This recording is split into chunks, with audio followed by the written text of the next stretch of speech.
Welcome to the Coaches Roundtable. I'm Ed Codi, and welcome our guest, our two-time Coaches Roundtable Athlete of the Year, Jordan Geist out of Knock High School, also known as the Knock Nest Monster, Kong of Knock Island, now at the University of Arizona.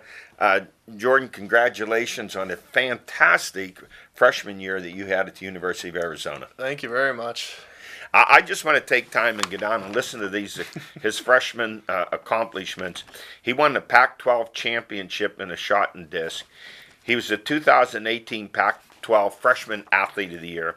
He was the 2018 Pac-12 Championship Athlete of the Meet, 3 times Pac-12 Men's Field Athlete of the Week, first team NCAA Indoor and Outdoor All-American in the shot put, second team NCAA Outdoor All-American in the discus, NCAA Indoor Freshman record holder in the shot put, 70 feet 4 inches, fifth in the shot at the NCAA Championships, 66 8 feet, and 12th in the discus. This would be someone's resume for 4 years, and this is what you did.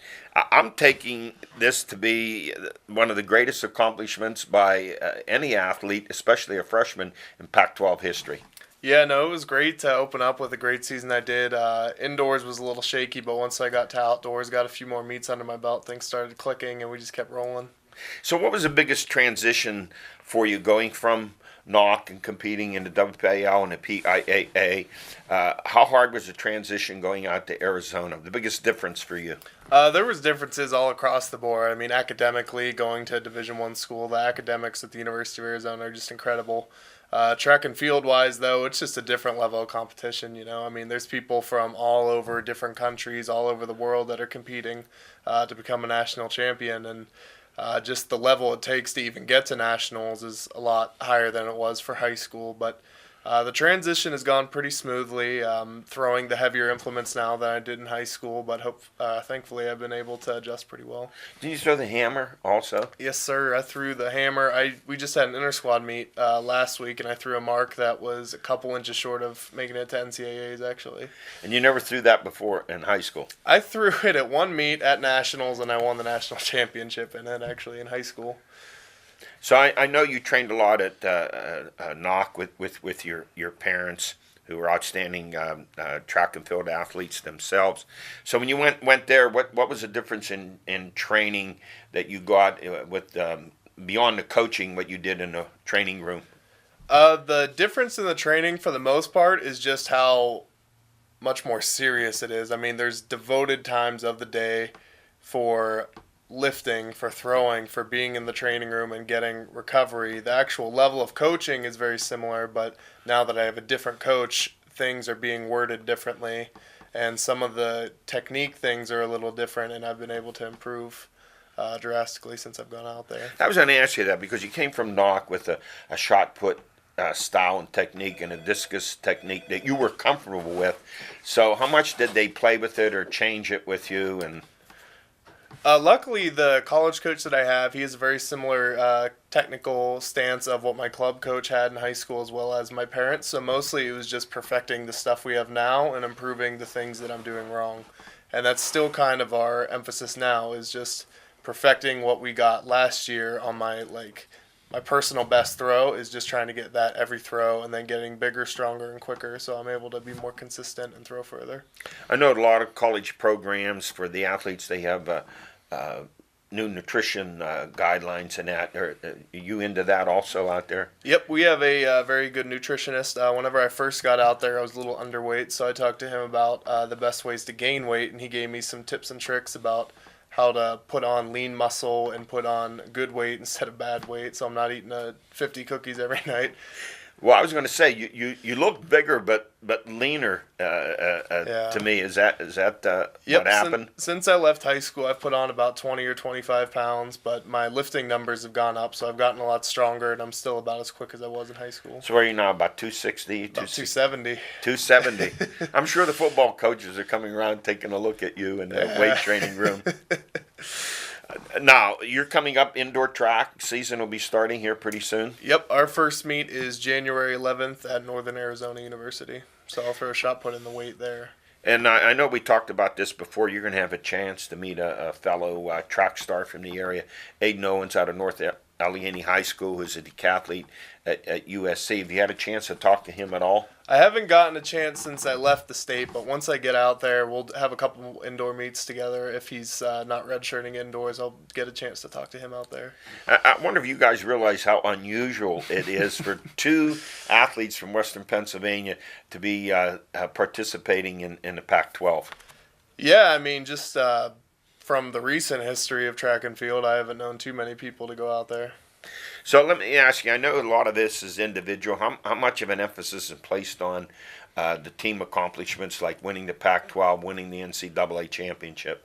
So it kind of varies for team to team. So I'll use our school, for instance. We're focused more on the higher level athletes. So we focus more on trying to get national champions on our team because we'd rather win a national title rather than a Pac-12 title because, like, we have Oregon and USC who have the depth and the talent, so they're going to win the Pac-12 championship 9 out of 10 years.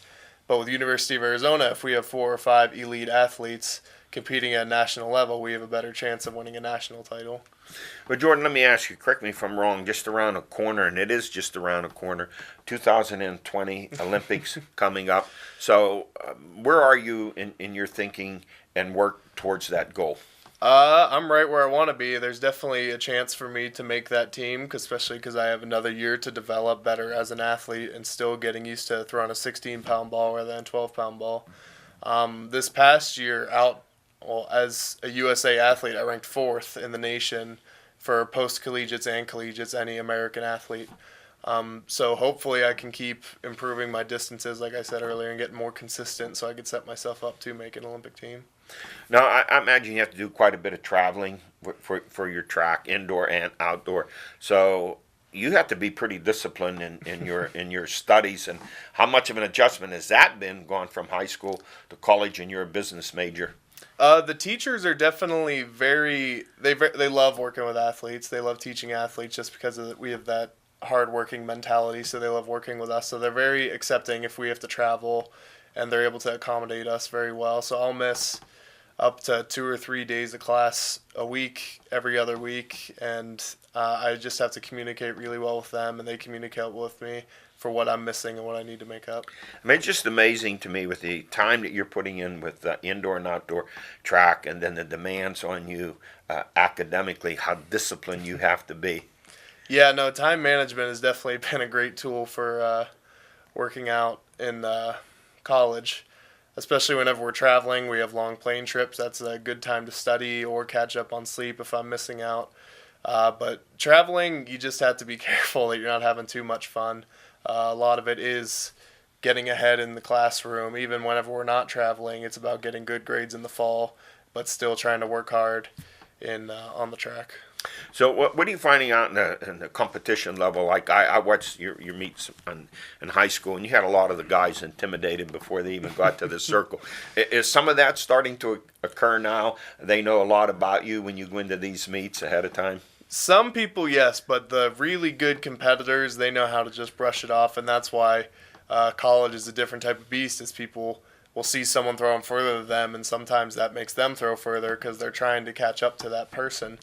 So that works better for me, for people who are better than me, and then it works good for people that I'm beating, and they're trying to beat me.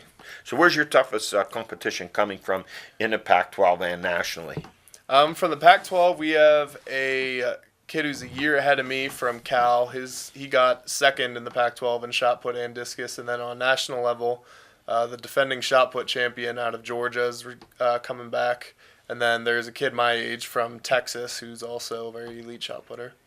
Well, Jordan, I want to congratulate you on just the start of a fantastic career, your freshman accomplishments, and I don't know what you're going to do for an encore the rest of the way, but certainly look forward to you and continued success at Arizona and someday in the Olympics. Thank you very much. Congratulations. Thank you. I'll be right back with Alan George.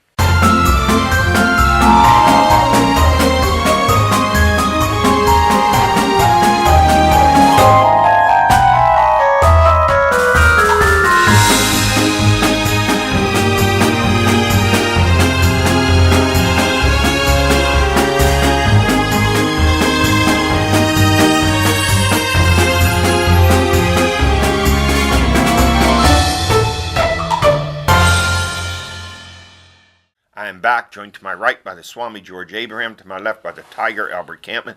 Guys, how impressive Jordan Geis's freshman accomplishments at the University of Arizona are just mind-boggling. Yeah, we were talking before on the air, and is he still the same humble Great kid. guy, great kid, doing great in school? Met his girlfriend, has a girlfriend out there that how life works together, and his accomplishments in track and field, George, are just unbelievable. She's a star shot putter at Arizona State and a pre-med major. You know what? If you meet the mom and dad, you see. You know. Just good people. Yes, You good know. way to say it. And we talked about, and he is thinking about, and his focus is on the 2020 Olympics. Wow. And He's that's gonna how be there. sensational he is. He's elite. Sometimes we say very good, sometimes he's great. He's past either one of them. He's elite. And I asked him, you know how unusual it is for you and Aiden Owens out of North Allegheny, two Western Pennsylvania guys, to be star athletes in the Pac-12. Yeah, I saw both of them in action, and it'd be interesting. Everything would stop when he was throwing the shot. They'd all move over to see him throw the shot, and then when the hurdles were going next, everybody run over to see the hurdles, see Owens run. So that's the way it went. Let's go to Spotlight High School basketball. Top scores, 20 or more points. Boys, Ethan Morton of Butler, what a week he had. 48, 32, and 25. The 48, a new school record, and an 80-69 win over Canfield, Ohio. He scored 48 of the 80 points. With his 25 points, he went over 1,000 career points, and he's on pace to be Butler's all-time leading scorer this season, and on record pace next season to become Butler's first 2,000-point career scorer. And then Friday, 75-72 win over McDowell at a packed gym at Butler. Jeff Capel of Pitt was there. John Beeline of Michigan. Morton was fantastic down the stretch. Had 32 points. And I'm going to tell you something. I've seen all the great athletes, played with some of them at Butler, and he can now be mentioned in the same sentence with the Sauls, Hanratty, Calvin Bowser still holding the record in the javelin, Dutch Ross in 100-yard dash, Eddie Hartman, Frank Lankwitz, Troy Nunes, and so many others. He's already there, guys. Oh, there's no doubt. You don't get Beeline and Capel in the same gym unless you're some. But I'm going to caution him right now. All the offense he's putting up, I'm giving a caution out to Butler already. They better improve their defense again, or they're going to be out. And they're scoring like crazy. You're right. But there's another side to it. And as I was talking to him, they're just in their press. They're like a half step slower, and they got killed off the glass by McDowell. Out rebounded 42-21. And let me say this: he's going to become the first Butler player to play at a top 25 power program since Jerry Smeater in the late 60s went on and played for the University of Cincinnati. And he's just not our level. You understand? We talked about elite just a second ago. Yeah. That's what he is in basketball. He's elite in basketball. I'm hoping that he can rally the troops and take his offensive game to the defensive side of the ball and say, listen, I don't want stats. I want a championship. And that's his job, to get those other players to that capacity. And I know he can, because he's brilliant in the classroom also. He's an outstanding student. Yes. And he's just a great competitor. You want to win the Whippy with Kennedy and McDowell and Alderdice out there. Alderdice, yes, absolutely. Let's go to continue with our top scorers. Ben Drake, First Baptist Christian, 35. Austin Thaler, Karn City, 29. Dan Petcash and Greg Shulkovsky of Pine Richland, 26. That was in a 101-82 victory over Mount Lebanon. Mount Lebanon's first defeat of the year. Julian Sanks of Knock, 23. Corey Fusco of Mars, 23. Ishad Malsby of Summit Academy, 23. Derek Butterworth, Portersville Christian, 23. Chase Begley of Karn City, 23. Logan Kroll, Slippery Rock High School, 22. Jalen Vaughn, Beaver Falls, 21. Jaleel Christian, Summit Academy, 21. Mike Uzzolino of North Allegheny, 20. Colby Magnona of Hampton, 20. Danny Hansen of Wilmington, 20. Jalen Brown of Freeport, 20. And Maddox Clement of Butler, 20. And it was Clement in that game when they put the great run on and took the lead against Butler. Boy, he hit some key three-pointers. Yeah, they could score. Morton can score. He can really pass the ball too. Morton can. He's just doesn't shoot. Yeah, he can really pass the ball. And I heard that Derek Butterworth there at Portersville Christian. I went and happened to see them. I had a friend, and I thought they have a nice team also for the where the league they play in. Clement can shoot the ball. He's a tremendous shooter. He can shoot lights You out. leave him alone. And, I mean, the scouting poison. The scouting report is don't leave him alone. He finds that corner and they get him the ball and he's deadly from that spot. And how do you not help off of the star? That's the line. Now, George took my line right there. Yeah. You could say all you want, but that means Morton's going to score 80 if you don't come in and help. If he can throw 50. Yes. And let me say, McDowell's a pretty good team. Their 6'7" sophomore had 27 points and 14, another highly recruited 14 kid. rebounds. I think obviously Beeline and Capel were there to look at both of them. I agree. Yeah, he's a younger looking kid. He's not as mature. No, he's only about 180 pounds. He'll fill out. I mean, how can Morton go wrong with Michigan, Pitt, Indiana, Wisconsin, all those teams? He's not. No, you can't, but it's a big time. They recruit over you, too. Yes. For the girls, McKenna Gross, Seneca Valley, 28. Ty Johnson of Mars, she's just outstanding, too, 27. Sydney Shemansky of Freeport, 24. Alexis Robeson of Rochester, 23. Tess Myers of North Catholic, 22 and 20. Kristen Allville, Montauk, 21. Olivia Books, AC Valley, 20. Lauren Chahowski of Knock, 20. And Rachel Martindale of North Allegheny, 20. And college women, Mackenzie Craig, BC3, she had games of 34 and 25 points. That puts her over 1,000 career points. She's just 100-plus away from the all-time school record there. Carly Burdett, BC3, she had a triple-double, 21 points, 15 rebounds, and 10 assists. And you ask unofficially, I heard Craig is leaning towards IUP. Thank you. Thank you for finding out. Brooke Hinderleiter, Slippery Rock University, she had 23. She was the PSAC West Player of the Week, and in that week she averaged 26.5 points per game. For the men, Joel Stutz, BC3, 33, 24, and 22, and his brother Jace, 25 and 24. These are going to be two nice kids to recruit and play at like a Grove City or Teal or Westminster, Geneva, one of those schools. Geneva. Yeah, They're bombers. They can shoot, and not only that, they're hard-nosed. And they're dedicated. They're relentless. They're dedicated to the sport. They are. They play tough. That'd be any of those places. Outstanding education, and believe me, I see them twice a week. The basketball's good. And Notre Dame freshman Robbie Carmody out of Mars High School, he's going to have season-ending surgery at the first of the year with a torn labrum. Carmody started the first two games for the Irish, scoring 11 and 8 points. He will receive a medical red shirt. I don't have any questions, people. What's wrong? He's not playing. I kept saying to people, you don't know why he's not playing. You have no idea. And the reason was he had that shoulder just didn't come around. He hurt it in the opening game, felt a little better, re-injured it in the second game. Well, that story right there is why kids watching our show today, Plan A, education. You never know when the athletic part is out, and all of a sudden, that's all I want to do. So I want to play in the league. I want to get your education. You never know when that's going to happen. It's like John Thompson kept that ball with the air out of it on his desk because that ball, the air's going to run out. Sometime, right? Swimming, multiple event winners for girls, Lauren Gettler of Butler, 200 medley relay, 200 individual medley, and the 100 breaststroke. And then the boys, Alex Thiemer of Butler, 4 events, the 100 and 200 freestyle, 200 and 400 freestyle relay.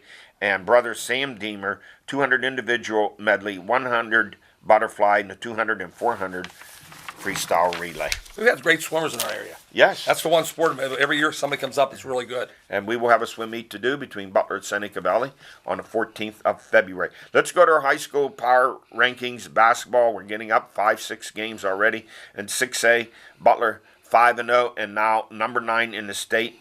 Latrobe 5-1 suffered their first loss at the hands of the Dragons of Alderdice, 89-60. How good are the Dragons? Well, when George mentioned Kennedy and put Alderdice in there, now I know why. they play in the state playoffs before the Whippy's over. Okay. Upper St. Clair 5-0, Fox Chapel 3-1, Pine Richmond 2-2, and Pine. What a schedule they played! Yeah. They played 3 ranked teams, Right and they dealt Mount Lebanon their first loss. Butler will play Mount Lebanon tonight. They lost to Upper St. Clair and they lost to Fox Chapel, but they're starting to come on. Well, yeah. I talked to a coach and said, "Hey, at the end, Shooters. they'll be there." Boy, do they I have love the shooters. lefty. Yeah, I Pet love Cash the is really lefty. good. Yes. Oh, man. In 5A, Mars 6-0. They're ranked 6th in the state, followed by a very good Moon team, Franklin Regional, Penn Hills, and Woodland Hills. In 4A, Quaker Valley, Newcastle, Ambridge. Waynesburg Central and Highlands. In 3A, Aliquippa ranked 8th in the state, followed by North Catholic, Lincoln Park, St. LaSalle, and Washington.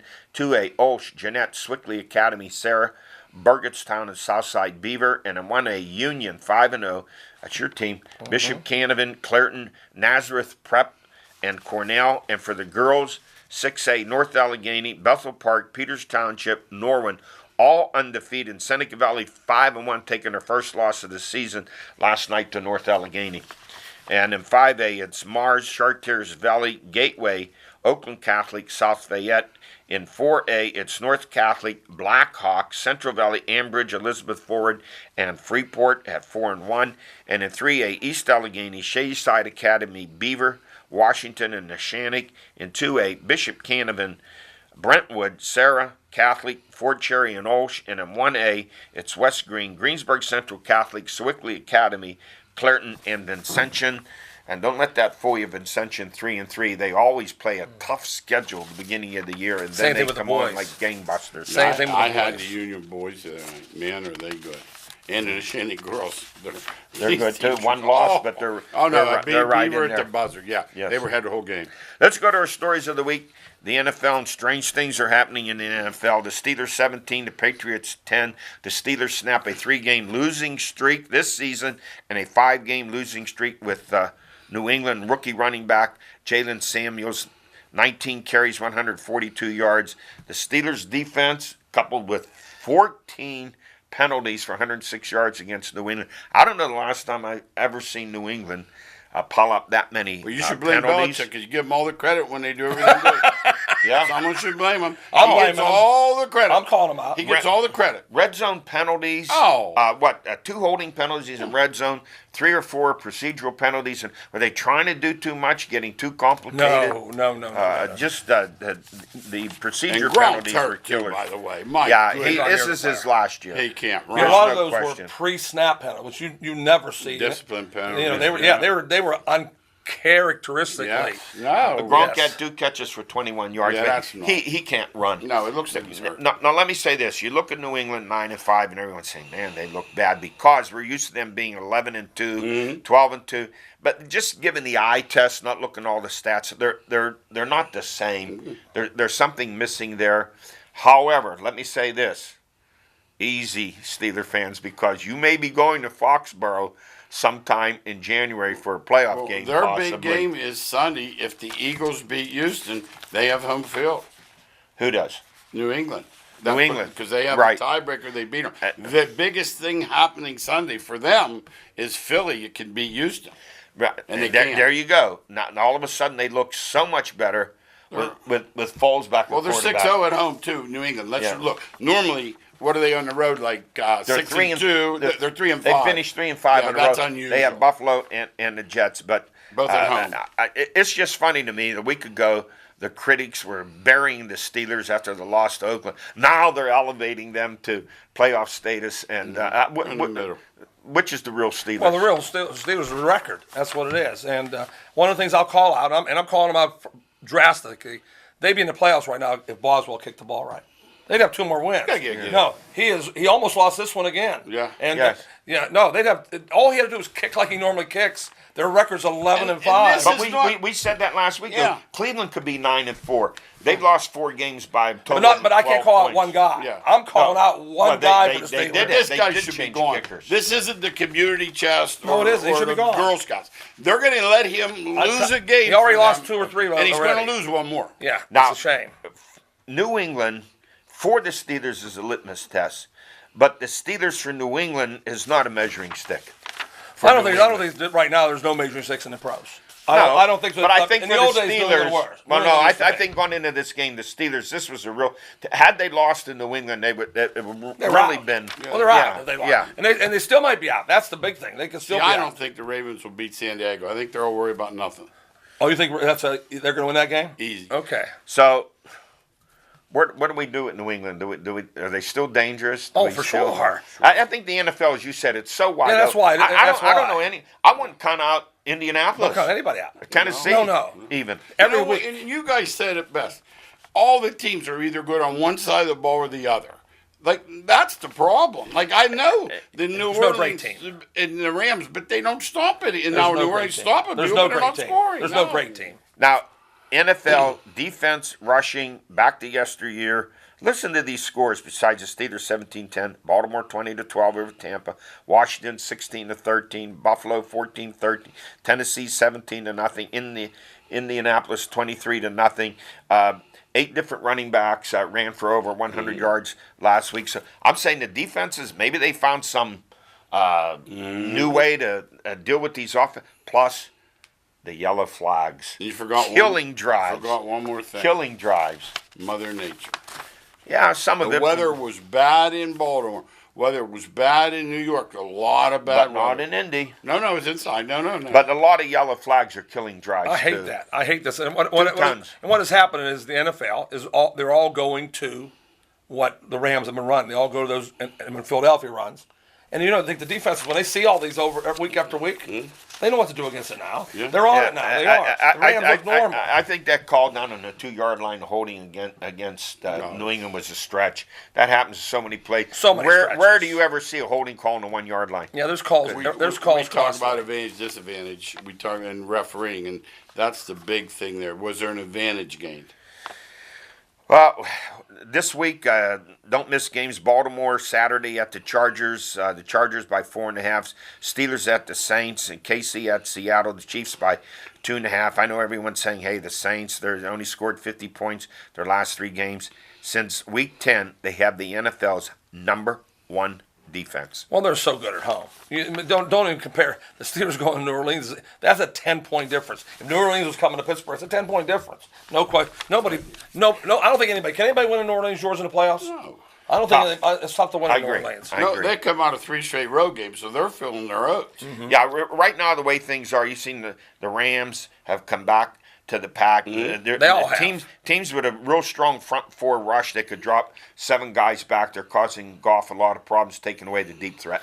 Well, everything he does off of play action, and they all, including us, got on the old coach George Fisher. See, he didn't run play. Now all of a sudden, since play action is not part of the thing, he looks just like he did with Fisher. And they showed one of those RPOs. You made me think when you said about the defense.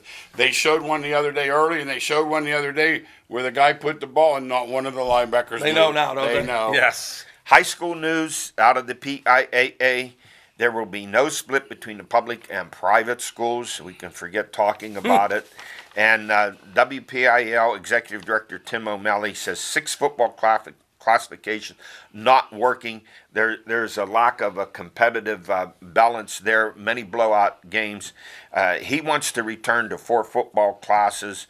Will the school administrators follow suit and support him on that? The earliest the WPL can return to that would be the 2020 season. Now, if the PIAA jumps to it, naturally the WPIAL will do it. However, if the PIAA stands with 6, the WPIAL administrators can vote to switch back But to then 4. they'd be out of state playoffs. Here's the thing. I saw it the other day. The 2 largest are 1 and 7, and District 1 is complaining about 6 also. And Well, that's Philly suburbs. I laud Tim. I'd like to get him on in the beginning of the new year. I support him sticking up for going back to 4 classifications. We know how the imbalance has been, how great it's been. You know what's interesting? I talked to 3 coaches since I read that. 2 of them don't want to change because they get a chance to make the playoffs at 6.